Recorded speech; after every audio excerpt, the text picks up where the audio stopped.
ഒരു ചീനച്ചട്ടിയിലോ മൺചട്ടിയിലോ വെളിച്ചെണ്ണ ചൂടാക്കുക. തേങ്ങാക്കൊത്തുണ്ടെങ്കിൽ ഇത് ആദ്യം ഇട്ട് ഗോൾഡൻ നിറമാകുന്നത് വരെ വറുത്ത് മാറ്റി വെക്കുക. സംഭവം ഇത് ചെറിയ പരിപാടിയൊന്നല്ല, നല്ല മെനക്കേടുണ്ട്. കാരണം എന്താന്ന് വെച്ചിട്ടുണ്ടെങ്കിൽ ഞങ്ങൾ ഇവിടെ നിന്ന് ബീഫ് കുക്ക് ചെയ്യാൻ പോവാണ്. ബീഫ് കുക്ക് ചെയ്യാന്ന് പറഞ്ഞാൽ നമ്മൾ ചുമ്മാ തന്നെ കുക്ക് ചെയ്യല്ല, നമ്മൾ ഗൂഗിൾ ജെമിനി പറയുന്നതിനനുസരിച്ചാണ് നമ്മൾ കുക്ക് ചെയ്യുന്നത്.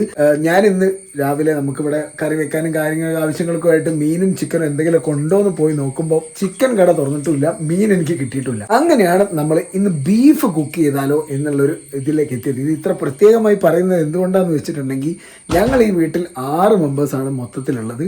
ഈ 6 മെമ്പേഴ്സിൽ ആകെ അച്ഛൻ കഴിക്കില്ലല്ലോ ബീഫ്, അമ്മയും കഴിക്കില്ല, അമ്മായും കഴിക്കില്ല, ഞാനും ഏട്ടനും അനിയനും മാത്രം കഴിക്കുള്ളൂ.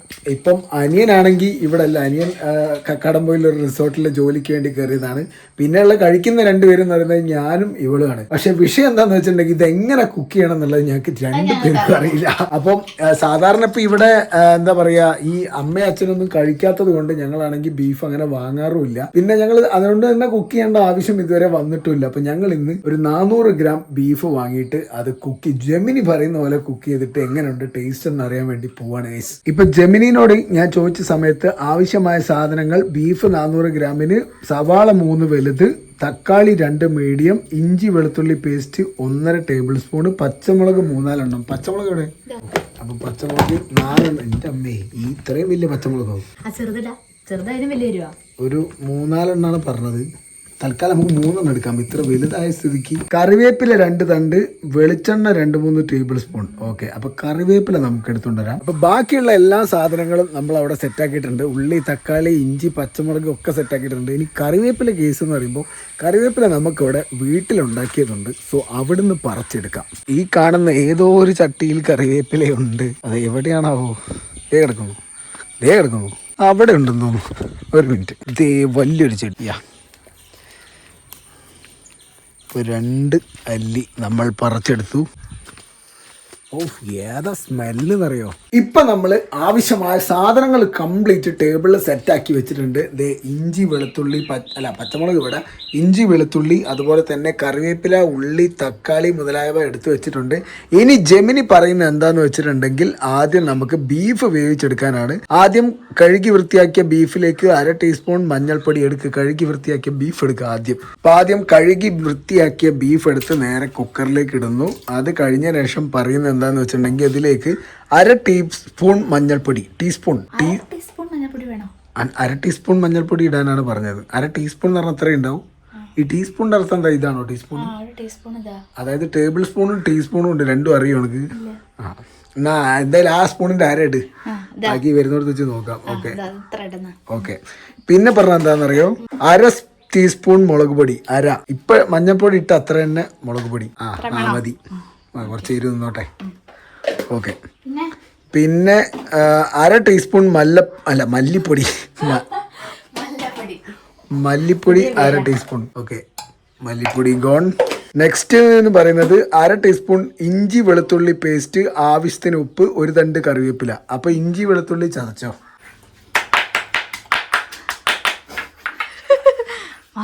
ഓക്കെ, അപ്പോൾ ഇഞ്ചി വെളുത്തുള്ളി പേസ്റ്റ് നമ്മൾ ഇതിനകത്തേക്ക് ചതച്ചിടുകയാണ് സുഹൃത്തുക്കളെ. ഇനി ആവശ്യത്തിന് ഉപ്പ്, 1 തണ്ട് കറിവേപ്പില എന്നിവ ചേർത്ത് നന്നായി കൈകൊണ്ട് തിരുമ്മി യോജിപ്പിക്കുക. ഒരു പ്രഷർ കുക്കറിലിട്ട് വെള്ളം ഒഴിക്കാതെ ബീഫിൽ നിന്നും വെള്ളം ഇറങ്ങും. 4-5 വിസിൽ വരുന്നവരെ ബീഫ് വേവുന്നവരെ വേവിച്ചെടുക്കുക. ഉപ്പ് ആവശ്യത്തിനെന്ന് പറഞ്ഞിട്ടുള്ളൂ, അതൊക്കെ അറിയില്ലേ? ഓക്കെ. അത് കഴിഞ്ഞിട്ട് ഈ കറിവേപ്പില തണ്ടോടെ കിടണോ? വീട്ടിൽ നമ്മൾ നട്ട് വളർത്തി കരുവേപ്പില നന്നായിട്ട് തണ്ടെങ്കിൽ തണ്ട്. ഓക്കെ. നീ അത് കുഴക്കണം, കൈ കൊണ്ട് കുഴക്കാനാ പറഞ്ഞേ. കുരുമുളക് എവിടെയും പറയുന്നില്ല. ഇല്ല, കുരുമുളക് ലാസ്റ്റ് ആണ് ഉണ്ടാവുക. വാവ്, കരുവേപ്പില തന്നെ വേണം. നല്ല സ്മെല്ല്. ആഹാ, ഇപ്പൊ തന്നെ ഏകദേശം കറീന്റെ സ്മെല്ലുണ്ട്. ഇങ്ങനെ കഴിച്ചാലോ? വെള്ളം തീരെ ഒഴിക്കണ്ടെന്ന് പറഞ്ഞു. അതായത് ബീഫിൽ നിന്ന് വെള്ളം ഇറങ്ങും. വെള്ളം ഒഴിക്കണ്ടെന്നാ പറഞ്ഞത്. അത് ചൂടാകുന്ന സമയത്ത് ബീഫിൽ നിന്ന് ഫാറ്റ് ഇറങ്ങണ്ടാവും. അപ്പോൾ ആ വെള്ളത്തിൽ ഒരു 5 വിസിൽ വേവിക്കാനാണ് പറഞ്ഞത്. ആദ്യം നമ്മളിനി ഉള്ളി അരിയാനായിട്ട് പോവാണ്. ഈ ഉള്ളി ഇങ്ങനെ കയ്യിൽ വെച്ച് അരിയാന്ന് പറയുന്നത് ഭയങ്കര സ്കില്ലാണ് കേട്ടോ. ഇപ്പോൾ ഞാനൊക്കെ അരിയെന്ന് വെച്ചിട്ടുണ്ടെങ്കിൽ കയ്യിലെത്തപ്പോൾ 2 വെട്ട് കൊണ്ടുണ്ടാവും. മര്യാദക്ക് എനിക്കൊരു മാങ്ങ കട്ടി അറിയില്ല. ഈ കൈ കൊണ്ട് ഇത് ഇങ്ങനെ കറ കട്ട് ചെയ്ത് എന്റെ മോനെ പ്രൊഫഷണൽ. മുറിയൂ. എനിക്ക് കട്ടിംഗ് ബോർഡ് ഇല്ലാണ്ട് ഈ പരിപാടി ഒന്നും നടക്കൂല. എന്തിനാ വെറുതെ കൈയൊക്കെ മുറിക്കുന്നത്? കട്ടിംഗ് ബോർഡ് തന്നെ വെച്ച് മുറിച്ചാൽ തന്നെ ചിലപ്പോൾ കൈ മുറിയും. പിന്നെയാണ് ഇത്രയും റിസ്ക് എടുക്കുന്നത്. കണ്ണരിയുന്നുണ്ടോ? എന്താലേ ഓരോ കണ്ടുപിടുത്ത. ഉള്ളി അരിയുമ്പോ കണ്ണരിയണം. കണ്ണരിയാനോ? കണ്ണെരിയണം. അത് പണ്ട് ഒരു ആക്ച്വലി അതൊരു ചൈൽഡ് സ്റ്റോറിയാണ്. മറ്റേ ഞാൻ പണ്ട് ഇങ്ങനെ ഒരു യൂട്യൂബിനകത്തൊരു വീഡിയോ കണ്ടത്, ഒരു കാർട്ടൂൺ വീഡിയോ ആണ്. അതായത് ഒരു ഉരുളക്കിഴങ്ങും മറ്റേ ക്യാരറ്റും ഉള്ളിയും കൂടെ ഇങ്ങനെ പോവാണ്, പുറത്തേക്ക് ഇങ്ങനെ പോവാണ്. അപ്പോൾ കാർട്ടൂൺ ക്യാരക്ടേഴ്സ് ആണല്ലോ ഇവരിങ്ങനെ നടന്നു പോകുന്ന സമയത്ത് ഈ 3 ക്യാരക്ടേഴ്സും നമ്മൾ മണ്ണിനടിയിലാണല്ലോ ഉണ്ടാകുന്നത്. ഉരുളക്കിഴങ്ങും ഉള്ളിയും അതുപോലെ തന്നെ ക്യാരറ്റും മണ്ണിനടിയിലാണല്ലോ. അപ്പം ഇതിനകത്ത് ഈ ഉരുളക്കിഴങ്ങിനെ പറിച്ചുകൊണ്ടുപോയി, ആരോ പറിച്ചുകൊണ്ടുപോയി. ക്യാരറ്റിനെയും ആരോ പറിച്ചുകൊണ്ടുപോയി.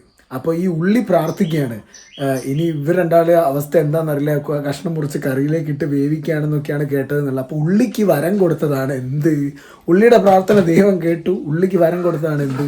ഉള്ളിയെ കട്ട് ചെയ്യുന്ന ആൾ കരഞ്ഞുകൊണ്ടിരിക്കണം എന്നുള്ളത്. അങ്ങനെയാണ് പോലും ഈ ഒരു സാധനം വന്നത്. എന്തിനാപ്പം അല്ലെങ്കിൽ ഇങ്ങനത്തെ മിത്തുകളൊക്കെ വിശ്വസിക്കുന്നത്? നമുക്കിപ്പോൾ ജെമിനി ഉണ്ട് സുഹൃത്തുക്കളെ, ജെമിനി ഉണ്ട്. ഇപ്പം നമുക്ക് മാതാപിതാ ഗുരു ദൈവം അല്ല, മാതാപിതാ ഗൂഗിൾ ദൈവമാണ്. ഗൂഗിൾ കഴിഞ്ഞിട്ട് മാത്രമുള്ളൊരു ദൈവം. ഓക്കെ, അല്ല അങ്ങനെ പറയുന്നതല്ല, എന്നാലും ഞാൻ അത്ര ദൈവവിശ്വാസിയൊന്നുമല്ല, ഉള്ളത് പറയാമല്ലോ. ഞാൻ ദൈവത്തിൽ വിശ്വസിക്കുന്നില്ല. എന്തായാലും നമുക്ക് ജെമിനിനോട് ചോദിച്ചു നോക്കാം. ജെമിനി മോനെ, എന്തുകൊണ്ടാണ് ഉള്ളി അരിയുമ്പോൾ നമുക്ക് കണ്ണിൽ നിന്ന് വെള്ളം വരുന്നത്? ജെമിനി പറയുന്നു, സവാള അല്ലെങ്കിൽ ഉള്ളി അരിയുമ്പോൾ കണ്ണിൽ നിന്ന് വെള്ളം വരുന്നത് ഒരു പക്ക കെമിക്കൽ റിയാക്ഷൻ കാരണമാണ്. അതിന്റെ പിന്നിലെ ശാസ്ത്രം ഇങ്ങനെയാണ്. കോശങ്ങൾ തകരുമ്പോൾ നമ്മൾ ഉള്ളി മുറിക്കുമ്പോൾ അതിലെ കോശങ്ങൾ സെൽസ് മുറിയുകയും അതിനകത്തുള്ള ചില എൻസൈംസ് അമിനോ ആസിഡുകളും പുറത്തുവന്ന് പരസ്പരം കലരുകയും ചെയ്യും. ഒരു വാതകം ഉണ്ടാകും. ഓക്കെ, അപ്പോൾ ഇതിൽ പറഞ്ഞാൽ എന്താണെന്ന് വെച്ചിട്ടുണ്ടെങ്കിൽ ഉള്ളി അരിയുന്ന സമയത്ത് ഉള്ളിയുടെ നമുക്ക് ചെറുപ്പത്തിലൊക്കെ പഠിച്ചിട്ടുണ്ടാവും, ഉള്ളീനെ മൈക്രോസ്കോപ്പ് വെച്ച് നോക്കിയിട്ടുണ്ടെങ്കിൽ അതിനകത്ത് കറക്റ്റ് ഉള്ളിയുടെ സെൽസ് നമുക്ക് കാണാൻ പറ്റും. അപ്പോൾ ഈ സെൽസ് നമുക്ക് കത്തിയോണ്ട് മുറിക്കുമ്പോൾ അതിൻ്റെ അകത്തുനിന്ന് ചില എൻസൈമുകൾ പുറത്ത് തള്ളപ്പെടും. അത് വഴി വാതകത്തിലുണ്ടാവുന്ന എന്താണ് ഈ കളറിൽ വഴി സിംപ്രോപ്പനഥിയൽ എക്സോക്സൈഡ്, എൻ്റെ പൊന്നെ എന്ന് പറയുന്നൊരു വാതകം വായുവിലേക്ക് ഉയരുന്നു. അത് കണ്ണിലേക്ക് വരുന്ന സമയത്ത് കണ്ണ് പ്രതിരോധിക്കുന്നതാണ് ഈ കണ്ണീരാവുന്നത്. ഓക്കെ, അപ്പോൾ ഇതുപോലുള്ള മിത്തുകളിൽ വിശ്വസിക്കാതിരിക്കുക. Science is better than myth. അപ്പോൾ ഇനി അടുത്ത പരിപാടി എന്ന് പറയുന്നത്, നമ്മളിപ്പോൾ ബീഫ് ഇവിടെ കുക്കറിൽ സെറ്റാക്കി വെച്ച് തീയൊക്കെ വെച്ച് സെറ്റാക്കിയിട്ടുണ്ട്. ഇനി ഒരു 5 വിസിലിന് കാത്തിരിക്കണം. ഇനി അടുത്ത പരിപാടി എന്ന് പറയുന്നത് ഒരു ചീനച്ചട്ടിയിലോ മൺചട്ടിയിലോ വെളിച്ചെണ്ണ ചൂടാക്കുക. ഓക്കെ, വെളിച്ചെണ്ണ എടുക്കും. നമ്മളിവിടെ വെളിച്ചെണ്ണയ്ക്ക് പകരം തവിടെണ്ണയാണ് എടുക്കുന്നത്. ഈ തവിടെണ്ണ എന്ന് പറയുന്നത് നമ്മുടെ റൈസ് ബ്രാൻ ഓയിൽ എന്ന് പറയും. നമുക്ക് സാധാരണ വെളിച്ചെണ്ണയേക്കാൾ ആക്ച്വലി എനിക്ക് തോന്നുന്നു കുറച്ചുകൂടെ ബെറ്റർ ആണ്. ഇത് വിലയും കുറവാണ്. ഇപ്പോൾ വെളിച്ചെണ്ണയ്ക്ക് ഭയങ്കര വിലയാണല്ലോ. അപ്പോൾ തവിടെണ്ണയെ സംബന്ധിച്ചിടത്തോളം വെളിച്ചെണ്ണയേക്കാളും വിലയും കുറവാണ്. പിന്നെ നമുക്ക് ഈ പറഞ്ഞ പോലെ ചീത്ത കൊളസ്ട്രോൾ അല്ലാത്ത നല്ല കൊളസ്ട്രോൾ കിട്ടും. അങ്ങനെയുള്ള ഒരുപാട് എന്തൊക്കെയോ വെളിച്ചെണ്ണയേക്കാൾ അധികം ഗുണങ്ങളുണ്ട്. അപ്പം നമുക്കിവിടെ തവിടെണ്ണയാണ് ഉപയോഗിക്കുന്നത്. ഇനി തവിടെണ്ണ ചെയ്തിട്ട് എന്താ ചെയ്യേണ്ടത്? അപ്പോൾ ചീനച്ചട്ടിയിലേക്ക് മൺചട്ടിയിലേക്ക് വെളിച്ചെണ്ണ ചൂടാക്കുക. തേങ്ങാക്കൊത്തില്ലല്ലോ, അതേ എണ്ണയിലേക്ക് അരിഞ്ഞു വെച്ചിരിക്കുന്ന സവാള, പച്ചമുളക്, ബാക്കി വന്ന ഇഞ്ചി, വെളുത്തുള്ളി പേസ്റ്റ് എന്നിവ കുറച്ച് ഉപ്പ് ചേർത്ത് നന്നായി വഴറ്റുക. സവാള നല്ല ഗോൾഡൻ ബ്രൗൺ നിറമാണ്. സംഭവം പറഞ്ഞിട്ടുണ്ടെങ്കിൽ നമുക്ക് ഉള്ളി വെളുത്തുള്ളി മൊത്തത്തിൽ ഞങ്ങൾ കുക്കറിലേക്ക് എടുത്താൽ കിട്ടും. അതായത് ഈ ഇൻഗ്രീഡിയൻസ് എങ്ങനെ ഉണ്ടാക്കുന്നതെന്നുള്ളത് നമുക്ക് ഫുള്ളായിട്ട് വായിച്ചില്ലല്ലോ. അപ്പോൾ അതിന് മുന്നേ അത് അതിലേക്ക് എടുത്താൽ കിട്ടും. അപ്പോൾ ഇനി എന്ത് ചെയ്യും? കുറച്ചെടുക്കുന്നത് നന്നാവില്ലേ? അപ്പം അതിന് ഒരു 2ാം പണിയായി. മൊത്തം വായിച്ചു നോക്കിയാലോ. അപ്പം എന്തായാലും ഇനി ഇഞ്ചി വെളുത്തുള്ളി ഉണ്ടാക്കുന്നത് വരെ നമുക്ക് എന്ത് ചെയ്യാം? ഉള്ളി എടുത്തിട്ട് നൈസായിട്ട് കൈപ്പുള്ളി ഒന്ന് വറുത്തെടുക്കാം. ഒരു ബ്രൗൺ കളർ ആവുന്നത് വരെ വറക്കണം എന്നാണ് പറഞ്ഞത്. അപ്പം ഇനി ഇതിലേക്ക് ഈ കറിവേപ്പില വേണം. കറിവേപ്പില നൈസായിട്ട് നമുക്കിങ്ങനെ ഇട്ട് കൊടുക്കാം. ഇതിൽ തണ്ട് വേണ്ട. ഓൾറെഡി നമുക്ക് തണ്ട് ഒരാളവിടെ ഇഞ്ചി വെളുത്തുള്ളി ആക്കുന്നുണ്ട്. ഇഞ്ചി വെളുത്തുള്ളി പേസ്റ്റ് ഇടണേ. ഇതിനകത്തേക്ക് ഇനി അരിഞ്ഞു വെച്ച പച്ചമുളക്, ഒരു കുറച്ച് ഉപ്പ് ഇതിനകത്ത് വേണമെന്ന് പറഞ്ഞിട്ടുണ്ട്. സോ അതും കൂടെ ഇട്ട് നമ്മൾ നൈസായിട്ട്, തക്കാളി ഇടാൻ ഇപ്പോൾ പറഞ്ഞിട്ടില്ല. ഇപ്പോൾ ഉള്ളി ഏകദേശം നമുക്ക് നൈസായിട്ട് ഇങ്ങനെ ബ്രൗൺ കളറായി വരുന്നുണ്ട്. ഇനി സവാള നന്നായിട്ട് വഴറ്റി കഴിഞ്ഞിട്ടുണ്ടെങ്കിൽ തീ കുറച്ച ശേഷം നല്ല മല്ലിപ്പൊടി, മുളക് പൊടി, ഗരം മസാല അല്ലെങ്കിൽ മീറ്റ് മസാല എന്നിവ ചേർത്ത് പച്ചമണം മാറുന്നത് വരെ 1 മിനിറ്റ് ഇളക്കാൻ. അപ്പോൾ ഏകദേശം സവാള നന്നായിട്ട് ദേ ബ്രൗൺ കളറായിട്ടുണ്ട്. ഇനി നമുക്ക് വേണ്ടത് തീ കുറച്ച് ശേഷം മല്ലിപ്പൊടി, മുളക് പൊടി, ഗരം മസാല ഒക്കെ ഉണ്ടോ? ഇല്ല. അപ്പം എന്ത് ചെയ്യും? അപ്പോൾ നമ്മൾ ഒന്നും ചെയ്യാനില്ല, ഉള്ളത് വെച്ച് അഡ്ജസ്റ്റ് ചെയ്യാം. ഓക്കെ. എന്നിവ ചേർത്തെന്ന് പറഞ്ഞാൽ എത്ര ചേർക്കണം എന്ന് ഇതിനകത്ത് പറഞ്ഞില്ല. ഏകദേശം നമ്മൾ അതിൽ ഓരോന്ന് ചേർത്തല്ലോ, അതിനനുസരിച്ച് ബാക്കി ഇതിൽ ചേർക്കാം. അപ്പൊ അളവ് കണക്കറിയോ? എന്താവോ എന്തോ. അപ്പം മല്ലിപ്പൊടി ഇട്ടു, ഇനി മുളക് പൊടി ഇട്ടു. ഓക്കെ, മസാലയുടെ പച്ചമണം മാറിയതിന് ശേഷം നമുക്ക് തക്കാളി ഇടണം. തക്കാളി ഇട്ടു. തക്കാളി ഇട്ട് നൈസായിട്ട് നല്ലപോലെ വഴറ്റി വെക്കുക. അങ്ങനെ ബീഫ് നമുക്ക് ആയി വരുമ്പോഴേക്കും നമുക്ക് നല്ല ഐസ്ക്രീമും അതുപോലെ തന്നെ നമുക്ക് ഉറുമാൻപഴം. ഇത് പല നാട്ടിലും ഉറുമാൻപഴത്തിന് പല പേരുകളുണ്ട്. നമ്മളിവിടെ ഉറുമാൻപഴം എന്നാണ് പറയുന്നത്. ചില നാട്ടിൽ മാതളം എന്ന് പറയും, ചില നാട്ടിൽ അനാർ എന്ന് പറയും. അനാർ ഇതിൻ്റെ ആക്ച്വലി ഹിന്ദി വേർഡാണ്. പക്ഷെ എന്നാലും അപ്പം നമുക്ക് തൽക്കാലം ഈ ഒരു കോംബോ ഞാൻ ആദ്യമായിട്ട് ടേസ്റ്റ് ചെയ്യാണ്, ഐസ്ക്രീമും അനാറും. അപ്പോൾ അത് ടേസ്റ്റ് ചെയ്ത് നോക്കട്ടെ.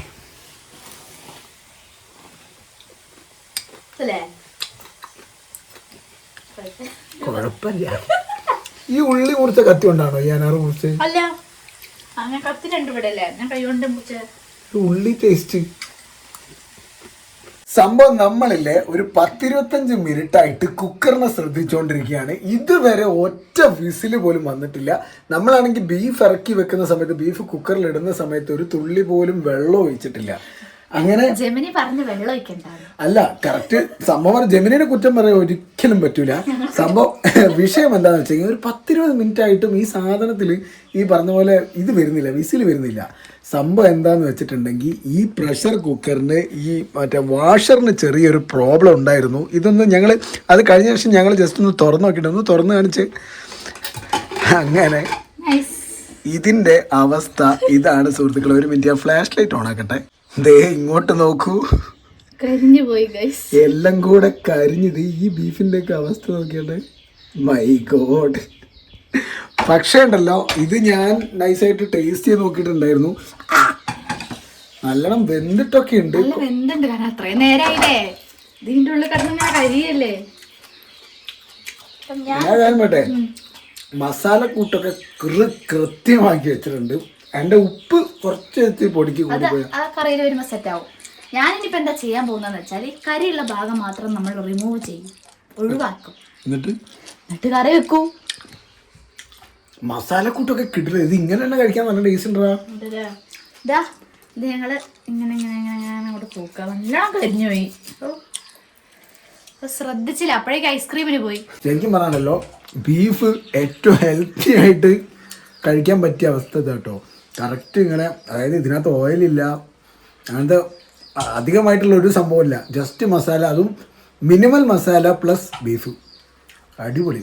ഇത്രയും ഭാഗം കരിഞ്ഞു. My God. നമ്മളിപ്പോൾ കരിഞ്ഞ ഭാഗമൊക്കെ കട്ട് ചെയ്ത് ഒഴിവാക്കാണ്.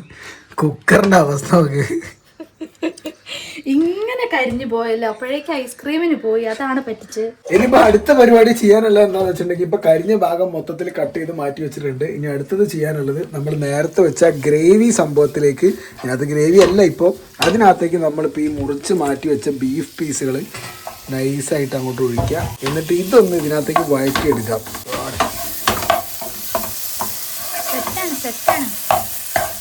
ഇതെനിക്ക് തോന്നുന്നു ഇങ്ങനെ തന്നെ വെച്ചിട്ട്, എനിക്ക് എന്നെ സംബന്ധിച്ചിടത്തോളം ഫുഡ് കഴിക്കുമ്പോൾ, അതായത് ഈ ചോറോ അല്ലെങ്കിൽ എന്ത് കഴിക്കുമ്പോഴാണെങ്കിൽ എനിക്ക് കുറച്ച് ഗ്രേവി അധികം വേണം. അപ്പോൾ അതുകൊണ്ടാണ് ഞങ്ങളിപ്പോൾ ഗ്രേവി ടൈപ്പ് ഉണ്ടാക്കുന്നത്. ഇവിടെ ബാക്കിയുള്ള ആൾക്കാർക്ക്, അച്ഛനും അതേമാതിരി തന്നെ അനിയനും ഈ പറഞ്ഞ പോലെ ഗ്രേവി വേണം. ബാക്കിയുള്ള ആൾക്കാർക്ക് ഒരു തുള്ളി മതി. ഇവിടൊക്കെ ഒന്ന് മുക്ക് മാത്രമേ ഉള്ളൂ, പക്ഷെ എനിക്ക് കുറച്ച് ഗ്രേവി അധികം വേണം. അപ്പം അതുകൊണ്ട് ഇങ്ങനെ വെച്ചിട്ട് ഈ പറഞ്ഞ പോലെ ചോറിലേക്ക് ഒഴിച്ചിട്ട് നല്ല എന്താ പറയുക, കട്ട തൈരും കുറച്ച് അച്ചാറും ഒരു പപ്പടവും. ഇനി നമുക്ക് ഗ്രേവിക്ക് വേണ്ടി കുറച്ച് വെള്ളം ഒഴിക്കണം. സോ വെള്ളം നമ്മൾ ഒഴിക്കാൻ പോവുകയാണ്. പോരേ, ഇത്രയൊക്കെ വേണോ? ദൈവമേ, ഇത് കുറവാ വെള്ളം. ഓക്കെ, ഇനി നമുക്ക് ഇത് തിളച്ച് വരുമ്പോൾ എന്ത് ടേസ്റ്റാണ് ഉണ്ടാകുന്നത് വരെ കാത്തിരിക്കാം. കറി ഇപ്പം നൈസായിട്ട് നല്ല തിളച്ച് വന്നിട്ടുണ്ട്. ഇനി നമുക്ക് ലാസ്റ്റ് ആൻഡ് ഫൈനൽ കുരുമുളക് പൊടി. ഊഫ്, ഇതിൻ്റെ കര കുരുമുളക് പൊടി ഇല്ല. ഉള്ളതിട്ട് വെച്ച് ഇത് ഇപ്പം നൈസായിട്ട് ഇങ്ങനെ മിക്സാക്കി വെക്കാം. ഇതിനെ ടേസ്റ്റ് ചെയ്ത് നോക്ക്, എന്താ അവസ്ഥ നോക്ക്. ബീഫ് കറി ടേസ്റ്റ് ചെയ്യാൻ വേറൊരാളും കൂടെ വന്നിട്ടുണ്ട്. ടേസ്റ്റ് ചെയ്ത് പിടി, ടേസ്റ്റ് ചെയ്ത് നോക്കട്ടെ. യെസ്, എന്താവോ എന്തോ സംഭവം ഞാൻ പറഞ്ഞ ടേസ്റ്റ് ഉണ്ട്. പക്ഷെ നമ്മൾ ഈ പറഞ്ഞ പോലെ റെസ്റ്റോറൻറ്റ് കിട്ടുന്ന ആ ഒരു ടൈപ്പ് ആയിട്ടില്ല എന്ന് മാത്രം. കറി ടേസ്റ്റ് ഉണ്ട്, ഇല്ലാന്ന് ഞാൻ പറയുന്നില്ല. പക്ഷെ ജെമിനി ചതിച്ചു ഗൈസ്. ഉള്ളി കൂടിയത് കൊണ്ട് മറ്റേ ഉള്ളിക്കറിന്റെ ഒരു സാധനം, ഗ്രേവി തോനെ വേണം പറഞ്ഞപ്പോ ജെമിനി വിചാരിച്ച് കുറച്ച് ഉള്ളി തക്കാളിയൊക്കെ ഇട്ടാൽ ഒരു കറിയാവും. ഓക്കെ ഗൈസ്, അങ്ങനെ നമ്മുടെ ചോറും അതുപോലെ തന്നെ നമ്മുടെ ബീഫ് കറിയും ഇവിടെ എടുത്തു വെച്ചിട്ടുണ്ട്. ഇനി ഇത് നമ്മുടെ ചോറിൻ്റെ കൂടെ ടേസ്റ്റ് ചെയ്യണം സുഹൃത്തുക്കളെ. കൂടെ നമുക്ക് എന്തെങ്കിലും അച്ചാറോ തൈരോ ഒക്കെ വേണ്ടി വരും. കാരണം നമ്മുടെ ബീഫ് കറി എന്ന് പറയുന്നത് ഉള്ളിക്കറി പോലത്തെ ബീഫ് കറി ആയി. നല്ല പച്ചക്കറി ഉണ്ടാക്കിയിട്ടുണ്ട്, നല്ല ചേമ്പും കർമൂസയും. ബാക്കപ്പിന് കറി ഉള്ളതുകൊണ്ട് പിന്നെ കുഴപ്പമില്ല. പക്ഷെ കുഴപ്പമില്ല, ടേസ്റ്റ് ഉണ്ടാവും. ഓ മൈ ഗോഡ്, നല്ല കിടിലം പച്ചക്കറി. ഈ അമ്മായി വെക്കുന്ന പച്ചക്കറി നല്ല കിടിലം പച്ചക്കറിയാണ്. സോ നമുക്ക് കുറച്ച് അച്ചാർ എടുക്കാം. ഇനി കുറച്ച് തൈരും കൂടെ ആയാൽ ബേഷ് ബേഷ്. എവിടെ പോയി കിടക്കേനി? ഹലോ, എവിടെ ഇരുന്ന്? ഞങ്ങളിവിടെ ബീഫ് കറിയൊക്കെ ഉണ്ടാക്കിയല്ലേ. ബീഫ് കറി ബീഫ് കറി ബീഫ് കറി. ഞാൻ ഇവളുടെ വീട്ടിലേക്ക്, ഇവളുടെ വീടെന്ന് പറയുന്നത് തൊട്ടടുത്ത് തന്നെയാണ്. അപ്പോൾ ഇവളുടെ വീട്ടിലേക്ക് ഇവനെ പറഞ്ഞു വിട്ടതായിരുന്നു. എന്നാലേ ഞങ്ങൾക്ക് ഇവിടെ പണി നടക്കുള്ളൂ. അല്ലെങ്കിൽ ഈ പറഞ്ഞ വ്ളോഗും പരിപാടികളൊന്നും ഇവനൊന്നിനും സമ്മതിക്കില്ല. അപ്പോൾ നൈസായിട്ട് നമുക്കിത് കഴിച്ച് നോക്കാം എന്തായിരിക്കും അവസ്ഥ. ഓ മൈ ഗോഡ്, ഇത് വെന്തില്ലടേ, നല്ല മുറ്റു പോലെ ഇരിക്കണമല്ലോ. വേറെ പീസ് എടുത്ത് നോക്കാം. ഇത് വെന്തിട്ടുണ്ട്. വാ, എന്നാലും അങ്ങോട്ട് ഉടഞ്ഞിട്ടൊന്നുമില്ല, എന്നാലും കുഴപ്പമില്ല. ശരിയാ, അപ്പോഴേക്കും കുക്കർ അടി പിടിച്ച്. ഇത് ഈ കരിഞ്ഞ പോർഷനല്ലേ ഇത്? ഓ ഗോഡ്, ടേസ്റ്റ് ചെയ്ത് നോക്കാം എന്താ അവസ്ഥ. നല്ല പച്ചക്കറിയും വീഡിയോ എടുക്കുമ്പോൾ സൗണ്ട് ഉണ്ടാക്കരുത് പറഞ്ഞിട്ടുണ്ട്. ഓക്കെ, ടേസ്റ്റ് ചെയ്ത് നോക്കാം. ഒരു കഷ്ണം ബീഫും എടുക്കാം. ഓഫ്, അങ്ങോട്ട് മുറിഞ്ഞ് കിട്ടുന്നില്ലല്ലോ. ഞാൻ തന്നെ ഇരിക്കട്ടെ. കുറച്ച് അച്ചാറും കുറച്ച് തൈരും. ഓക്കെ,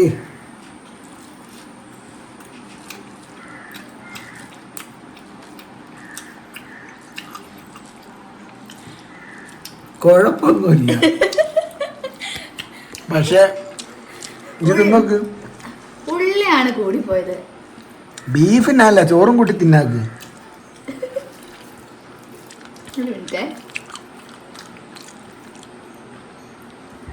എന്താ അവസ്ഥ? ഓനാ കയ്യിലിടുന്ന ഉള്ളി കൂടിപ്പോയി. വേറെ കുഴപ്പമൊന്നുമില്ല. ഇങ്ങനെ ബീഫിന്റെ ചോയ കിട്ടുന്നില്ല കറക്കി. അതാണ് പ്രശ്നം. കാരണം വെച്ചാൽ ഉള്ളി കൂടിപ്പോയി. ഉള്ളിയാണ് ആ ഗ്രേവിയിൽ ചോദിക്കുന്നത്. ബീഫ് മാത്രം തിന്നുമ്പോഴാണ് ബീഫിന്റെ ഇത് കിട്ടുന്നത്. ഉള്ളിക്കറിയിൽ ബീഫ് ഇട്ട പോലത്തെ ഒരു കറി ആയിപ്പോയി സത്യം പറഞ്ഞാല്.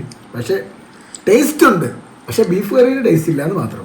ഞങ്ങളിവിടെ നല്ല ബീഫും ചോറൊക്കെ കഴിച്ചപ്പോൾ ഒരാൾ നല്ല മുത്താറി അങ്കറിയൊക്കെ കുടിച്ചിരിക്കുകയാണ്. എന്നാ ബീഫൊക്കെ കഴിക്കണ്ടേ കുറച്ച് കഴിഞ്ഞിട്ട്? ബീഫൊന്നും ആർക്കും ഉണ്ടാവില്ല. അങ്ങനെ പറഞ്ഞ ആക്ഷേപിക്കല്ലേ.